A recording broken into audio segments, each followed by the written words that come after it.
नमस्कार, आप देख रहे हैं कुमाऊं द टाइम्स। चीन कर रहा चढ़ाई और नेपाल पत्थरबाजी। ऐसे में जुबानी जंग से हो रही सुरक्षा में चूक। भारत और चीन के बीच का तनाव लगातार बढ़ता जा रहा है। हिंदी चीनी भाई भाई करते करते एक बार फिर चीनी सैनिकों ने भारतीय सीमा पर अपनी छावनी बनाना शुरू कर दिया। वहीं चीन के इस दुस्साहस पर केंद्र की भाजपा सरकार को घेरने के लिए विपक्ष कोई कसर नहीं छोड़ रही, जिसके लिए अब कांग्रेस 56 इंच का सीना कहने वाले भाजपाइयों पर जमकर चुटकी ले रही है। तो भाजपा कांग्रेस के इन बयानों को कांग्रेस की खिसियाहट बता रही है। चीन सीमा पर हो रहे टकराव को लेकर क्यों गर्म है सियासी पारा, देखिए अकरम चौधरी की खास खबर।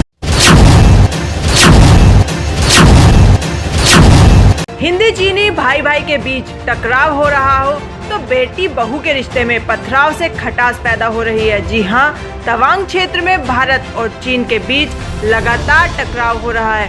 वहीं बेटी बहू का जिस देश से रिश्ता रहा है नेपाल और भारत में, वहां छोटे छोटे विवाद को लेकर पत्थरबाजी हो रही है। ऐसे में अंतर्राष्ट्रीय सीमाओं की सुरक्षा को लेकर विपक्ष लगातार सरकार पर आक्रमण कर रहा है। विपक्ष की कांग्रेस जहां केंद्र सरकार की सुरक्षा व्यवस्था पर घेर रही है, तो भाजपा भी पलटवार करने में कहीं पीछे नहीं है। अंतर्राष्ट्रीय सीमाओं की सुरक्षा के सवाल पर कांग्रेस 56 इंच के सीने को लेकर जहां चुटकी ले रही है, तो भाजपा भी करारा जवाब देने से पीछे नहीं हटी। कांग्रेस नेता रणजीत रावत ने प्रधानमंत्री नरेंद्र मोदी पर निशाना साधते हुए कहा, 56 इंच का सीना रखने वाले कहते थे कि हमारी जमीन पर 1 इंच कोई घुसपैठ नहीं होगी, जबकि घुसपैठियों ने पूरा गांव बसा दिया।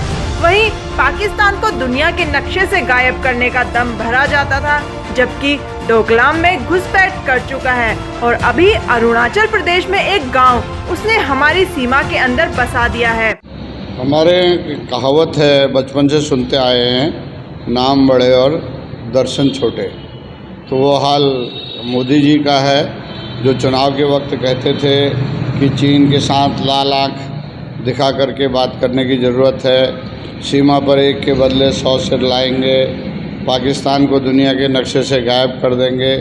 इस तरह की बातें करने वाले लोग आज जो है चीन आँख ही नहीं दिखा रहा है, डोकलाम में बारीकें बना चुका है। अभी अरुणाचल प्रदेश में एक गांव उसने हमारी सीमा के अंदर बसा दिया है।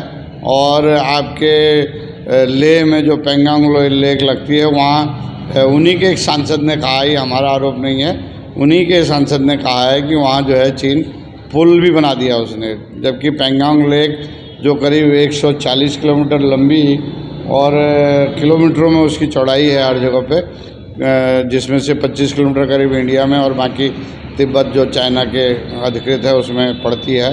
तो हिंदुस्तान वाले हिस्से में उसने उसमें पुल तक बना दिया है। और हमारे जो 56 इंच जिनको आप कह रहे हैं, वो कहते हैं कि हमारी 1 इंच ज़मीन पर भी कोई घुसपैठ नहीं है।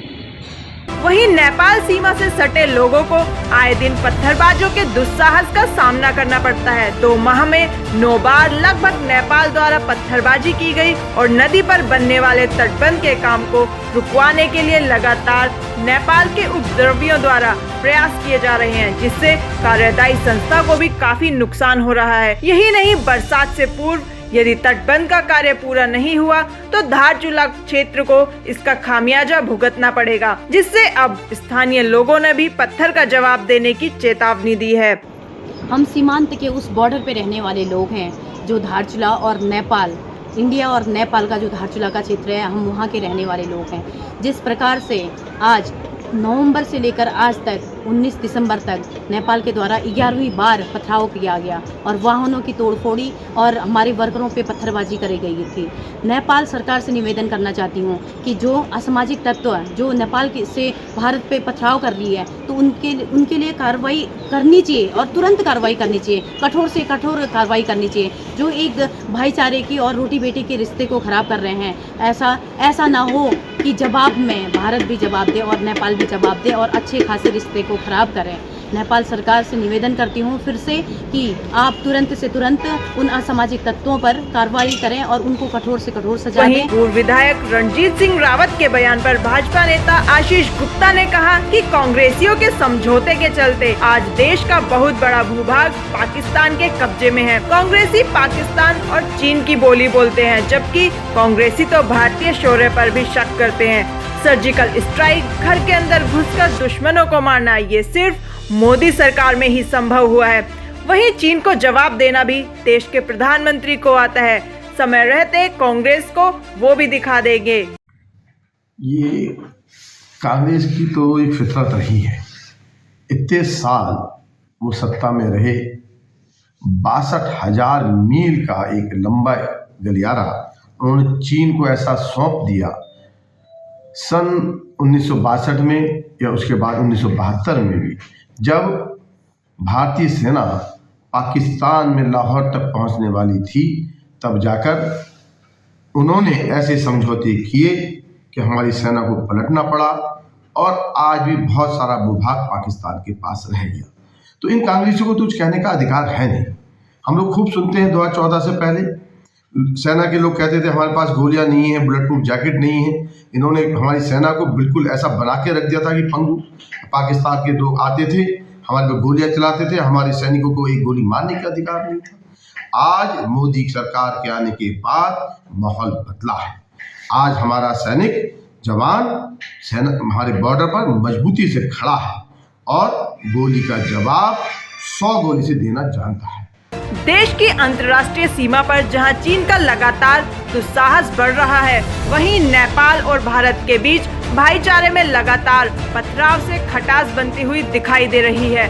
भले ही अंतर्राष्ट्रीय सुरक्षा के मुद्दे पर राजनीतिक माहौल गर्म हो रहा हो, लेकिन जुबानी जंग से ज्यादा जरूरी है कि देश की सुरक्षा के मुद्दे पर राजनीतिक दल एक होकर देश की सुरक्षा को लेकर मंथन करें, ना कि एक दूसरे पर आरोप प्रत्यारोप करने में ही देश की सुरक्षा के मुद्दे को भूल जाए।